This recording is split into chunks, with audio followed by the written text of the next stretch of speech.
नमस्कार मित्रांनो, जय महाराष्ट्र। आज लक्ष्मीपूजनाचा दिवस। सकाळी सकाळी उमराण्याला गेलो, 3 किलो झेंडूची फुलं घेतली आणि घरी येऊन घरच्या फॅमिलीला म्हटलं चला रे लवकर माळा बनवा।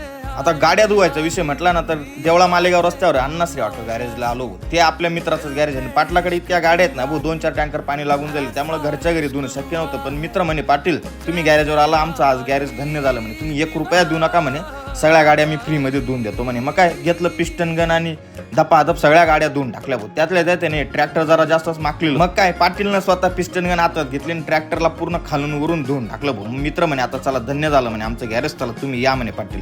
घरी आल्यानंतर आपल्या लक्ष्मीने मस्तपैकी रांगोळी काढली आणि आपला किल्ला आहे ना एकदम खतरनाक दिसत होता भाऊ दिवाळीचा। मग थोड्या वेळात मस्तपैकी आम्ही लक्ष्मीची सजावट केली आणि लक्ष्मीपूजन केली। त्याच्यानंतर बाहेर आल्यानंतर फटाक्याची आतिषबाजी केली आणि आपल्या घरातील सगळ्या वाहनांचं पूजन केलं। पूर्ण फॅमिली आज एकत्र आलो होतो, त्यामुळे खूप जास्त आनंदाचा क्षण होता। त्यातही आमच्या मांजरची पहिलीच दिवाळी होती ती